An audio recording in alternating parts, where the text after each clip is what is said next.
কৃত্রিম বুদ্ধিমত্তা ও চিপ শিল্পে দীর্ঘদিনের এশিয়া নির্ভরতা কমাতে চায় যুক্তরাষ্ট্র। প্রযুক্তি খাতে নিজেদের আধিপত্য ধরে রাখতে নিত্য নতুন উদ্ভাবনে বিনিয়োগ করছে দেশটি, যার নেতৃত্বে বিশ্বের সবচেয়ে দামি প্রতিষ্ঠান এনভিডিয়া। কিন্তু এই লক্ষ্য অর্জনে অর্থনৈতিক সহায়তার পাশাপাশি দরকার রাজনৈতিক সদিচ্ছা। নুসরাত মমির প্রতিবেদন।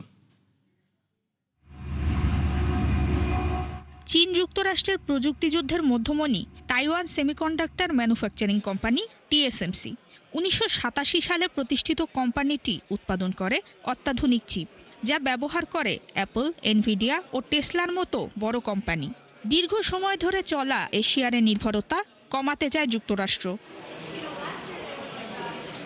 ওয়াশিংটনের পরিকল্পনা বাস্তবায়নে এগিয়ে আসে বিশ্বের সবচেয়ে দামি প্রতিষ্ঠান এনভিডিয়া। চিপ শিল্পের যুগান্তকারী পরিবর্তন আনতে $5 ট্রিলিয়ন প্রতিষ্ঠানটি হাতে নেয় নানা উদ্যোগ, যার মধ্যে রয়েছে রোবট চালিত কারখানা স্থাপনের পরিকল্পনা।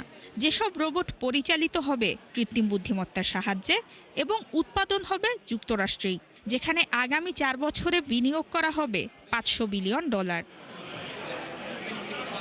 যুক্তরাষ্ট্রের প্রযুক্তি শিল্প বিপ্লবে এনভিডিয়ার পাশাপাশি এগিয়ে এসেছে অন্যান্য প্রতিষ্ঠানও।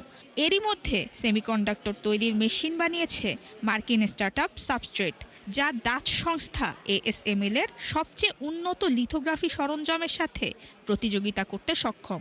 যুক্তরাষ্ট্রভিত্তিক চিপ উৎপাদন ব্যবসা গড়ে তুলতে $100 মিলিয়ন তহবিল সংগ্রহ করেছেন সাবস্ট্রেটের প্রতিষ্ঠাতা জেমস ব্রাউন। তবে যুক্তরাষ্ট্রের বর্তমান অর্থনৈতিক প্রেক্ষাপটে পূর্ণমাত্রায় এসব পরিকল্পনা বাস্তবায়ন কঠিন। এছাড়া কৃত্রিম বুদ্ধিমত্তা প্রযুক্তির অগ্রগতি চিপ, ডাটা সেন্টার এবং গ্রিডের পাশাপাশি রাজনৈতিক বিভিন্ন সিদ্ধান্তের উপর নির্ভর করে। তাই প্রেসিডেন্ট ট্রাম্পের সাথে সম্পর্ক উন্নয়নের চেষ্টা করে যাচ্ছেন এনভিডিয়ার প্রধান নির্বাহী জেনসেং হুয়াং। নুসরাত মৌমি, 71।